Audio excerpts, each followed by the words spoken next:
Good morning, all of you. Today we will discuss the control hijacking and about the what is the control hijacking in the computer security or network security. First of all, what is the control hijacking? A control hijack attack is done by overwriting some of the data structures in a victim program that affects its control flow and eventually hijacks the control of the program and possibly the underlying system. Attacks like these eventually pave way for corrupting or overwriting the data that they were storing. And a control hijacking attack exploits a program error, particularly a memory corruption, vulnerability, and application runtime to subvert the intended control flow of a program. It means control hijacking attacks result to control flow hijacking attacks.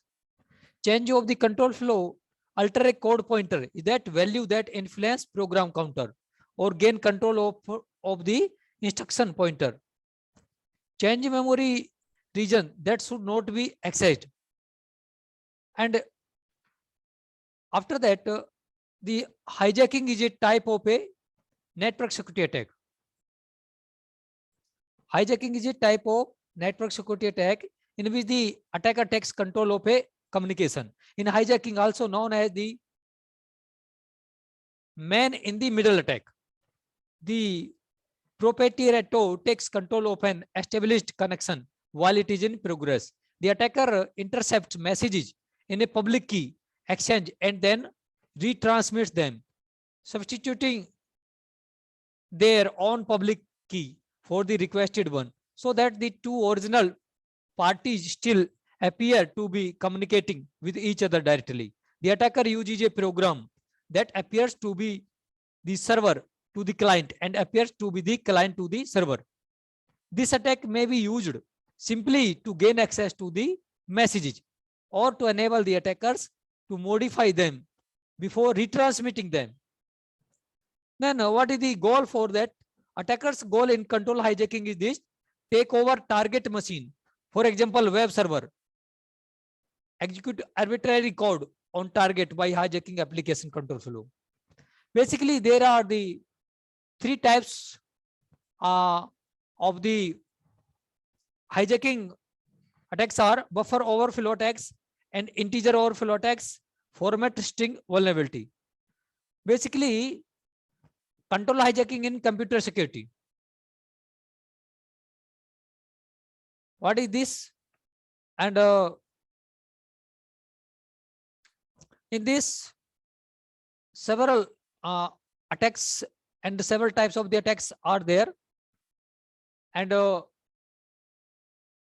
these are the three types of the control hijacking attack in computer security: buffer overflow attacks, integer overflow attacks, and format string vulnerability. These are the three types. And attackers, what is the attacker's mindset here in control overflow?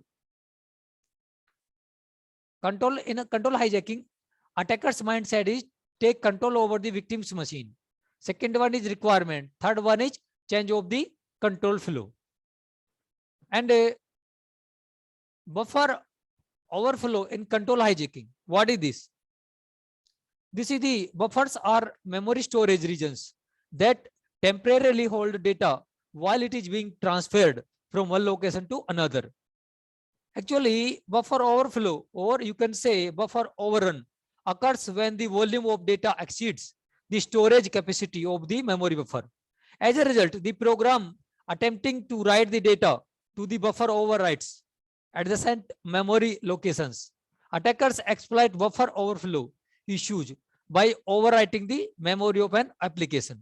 This changes the execution path of the program, triggering a response that damages files or express private information.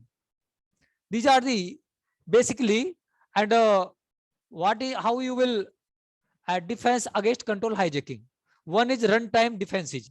In order to prevent data loss, prevent data theft, minimize employee downtime, and maximize IT productivity, businesses need an additional line of the preventive defense that can block attackers and that can block attacks that antivirus does not before any harm is done. An emerging category of software known as runtime malware. Defense offers a promising solution that works by detecting and blocking malware and exploits at runtime. Hijacking attacks, actually, in this way, how you can defend against the control hijacking. A variety of the defensive mechanisms have been proposed to mitigate control flow hijacking attacks. As I previously mentioned, we complete memory safety, code pointer integrity, and control flow integrity are promising defenses in our previous discussions. The practicality of these defenses relies on how a particular implementation balances security with the performance overhead. In this way, you can say like that control hijacking attacks is done by the overwriting some of the data structures in a victim program. And what it will do, it will affect its control flow and eventually hijacks the control of the program and possibly the underlying system.